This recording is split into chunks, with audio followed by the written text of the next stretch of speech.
বুঝলি পল্টু, গতকাল কাজটা তুই একদম ভালো করলি না। আমাদের সঙ্গে ধোঁকাবাজি করা তোর ভীষণ অন্যায় হয়ে গেছে। আমাদের নেমন্তন্ন করে তুই বাড়ি আসতে বললি, অথচ তুই সারাদিন বাড়ি ফিরলি না। এভাবে আমাদের ডেকে অপমান না করলেই পারতিস। আমি জানি না ভাই, তোকে এর জন্য বড় মাপের ফাইন দিতে হবে। তোদের অভিযোগ শেষ হয়েছে, এবার থাম। আমি কি নিজের ইচ্ছা এমন করেছি বল? তোরা কি জানিস আমাদের বাড়ির ছেঁচড়া বিড়ালটার জন্য গতকাল সব প্ল্যান আমার ভেস্তে গেল। কেন? বিড়ালটা কি তোকে বাড়ি আসতে বাধা দিচ্ছিল নাকি? কি আর বলবো ভাই, এই ছেঁচড়া বিড়ালটা আমার জীবনটাকে জ্বালিয়ে পুড়িয়ে দিল। বেড়াল? সে কি রে, একটা সামান্য বেড়াল তোর জীবন নষ্ট করে দিল কিভাবে? কি আর বলবো তোদের, ওটাকে আমি যতবারই দূরে ছেড়ে দিয়ে আসি ততবারই ঠিক বাড়ি চলে আসে। তাই গতকাল আর কোনো রিস্ক নিলাম না। একটা রিক্সা নিয়ে বেড়ালটাকে ব্যাগে পুড়ে নিয়ে পুরো 2 ঘন্টা নানান রাস্তায় ঘুরে এমন এক রাস্তায় ছেড়ে দিলাম যে ফেরার পথে আমি রাস্তা হারিয়ে ফেললাম। সে কি রে, তাহলে তুই বাড়ি ফিরলি কি করে? জানিস, ফেরার সময় আমি লজ্জায় মরে গিয়েছি। শেষমেশ উপায় না দেখে সেই বিড়ালটার পিছু পিছু বাড়ি ফিরে এলাম।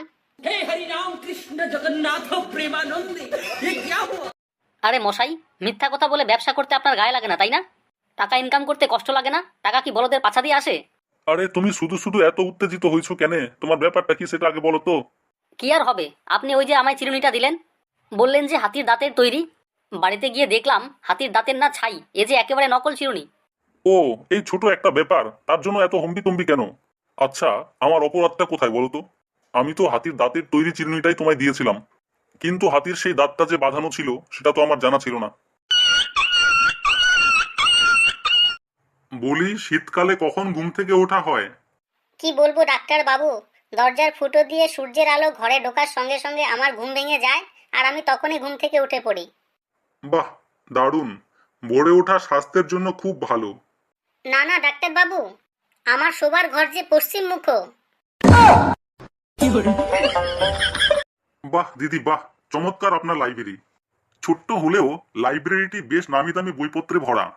দুষ্প্রাপ্য সব বই থাকে থাকে সুন্দর সাজানো। হ্যাঁ নিখিল বাবু, তা বলতে পারেন বই কি। জানেন তো, আমি অনেক বছর ধরে আস্তে আস্তে এই বইপত্র সংগ্রহ করেছি। দিদি, বলছিলাম আমাকে কয়েকটি বই দিন না, পড়া হয়ে গেলে ফেরত দিয়ে যাব। আর লজ্জা দেবেন না ভাই, বইগুলো তো আমি এই কায়দা করে সবার কাছ থেকে সংগ্রহ করেছি। हे हरि राम कृष्ण जगन्नाथ प्रेमानंद। এই 50,000 টাকার চেক কাকে পাঠাচ্ছেন স্যার?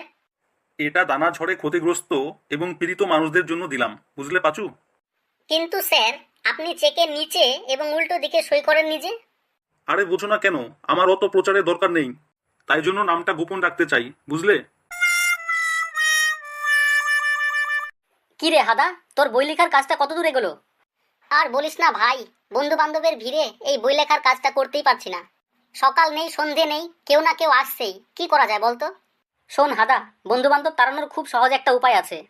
সবাইকে কিছু কিছু টাকা ধার দিয়ে দে, ব্যাস, আর কারোর টিকিও দেখতে পাবি না। আরে এ কি সৌভাগ্য! নান্টুদার পদধূলি আমার বাড়িতে। সূর্য কি আজকে পশ্চিম দিকে উদয় হয়েছে নাকি? আসুন নান্টু বাবু, আমি আপনার আগমনে খুব খুশি হয়েছি। আরে কি ব্যাপার শুভেন্দু বাবু, আপনার নামের পাশে দেখছি এমএ লেখা, কিন্তু আপনি আবার এমএ পাশ করলেন কবে? দেখুন, মানে আমার স্ত্রী মারা যাবার পর নামের পাশে বিয়ে অর্থাৎ ব্যাচেলর এগেইন লিখেছিলাম। তারপর আবার গত মাসে বিয়ে করে লিখলাম এমএ, মানে ম্যারিড এগেইন।